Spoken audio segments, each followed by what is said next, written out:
కాంగ్రెస్ పార్టీలో చేరికల పర్వం కొనసాగుతుంది. ఇప్పుడు కాంగ్రెస్ పార్టీలో ఆల్రెడీ మిత్యాకృష్ణ కూడా జాయిన్ అయ్యారు. దానికి సంబంధించి వాళ్ళు జాయిన్ అవ్వడానికి కారణం ఏంటని వారిని తెలుసుకుని సార్ చెప్పండి సార్, మీరు మెయిన్ జాయిన్ అవ్వడానికి కారణం ఏంటి అసలు? ముఖ్యంగా మన ప్రియతమ ముఖ్యమంత్రి వర్యులు రేవంత్ రెడ్డి గారి నాయకత్వంలో ప్రజలు అన్ని విధాలుగా అభివృద్ధి ప్రయాణంలో ముందుకు సాగుతున్నారు. ప్రజాస్వామ్యం అంటే కాంగ్రెస్ పార్టీలో ఉంటుంది. మేము 10 సంవత్సరాలు అనుభవించాం. అక్కడ ప్రజాస్వామ్యం లేదు, హక్కులు లేవు. ఇవన్నీ ఎందుకంటే నేను ఆల్రెడీ ఇక్కడ చైర్మన్గా పనిచేశాను, చూశాను. కొన్ని కారణాల వలన మేము పోయాము. మళ్ళీ మా సొంత ఇంటికి వచ్చామన్న తృప్తి ఉన్నది, పూర్తి విశ్వాసం ఉంది.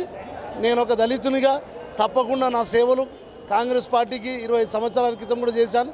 ఇప్పుడు కూడా పిసిసి ఆదేశాలనుసారంగా ఏ కార్యక్రమాలు చెప్పినా శిరస్సు వహిస్తూ నేను పనిచేయడం సిద్ధం. వచ్చే పార్లమెంట్ ఎలక్షన్స్ రాబోతున్నాయి, దాంట్లో మీ పాత్ర ఎలా ఉండబోతుంది? తప్పకుండా దళితులు ఉన్నటువంటి 59 కులాలను చైతన్యవంతం చేసి దళితులు అంటేనే కాంగ్రెస్, కాంగ్రెస్ అంటేనే దళితులు అన్నటువంటి వాస్తవాన్ని తప్పకుండా రేపు జరగబోయే పార్లమెంటు ఎన్నికల్లో పూర్తి సంపూర్ణ సహకారం దళితుల ద్వారా అందించే విధంగా నేను కార్యక్రమాలు చేపడతాను. అంటే కాంగ్రెస్ పార్టీలో దళితులకు కరెక్ట్ న్యాయం జరుగుతుందని మీరు అనుకుంటున్నారు? అసలు పూర్తిగా ఇప్పుడు కాదు, చరిత్ర నుంచి దళితులకు ఏమైనా న్యాయం జరిగిందంటే కాంగ్రెస్లో జరిగింది.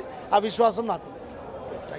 కాంగ్రెస్ పార్టీ ఆధ్వర్యంలో దళితులకి ఖచ్చితంగా న్యాయం జరుగుతుందని, వచ్చే పార్లమెంట్ ఎలక్షన్లో పార్టీ గెలుపు కోసం కూడా తాను పనిచేస్తానని చెప్పేసి కృష్ణ అంటున్నారు. కెమెరామెన్ దయాకర్తో స్పందన, మాస్టర్ కి టీవీ, హైదరాబాద్.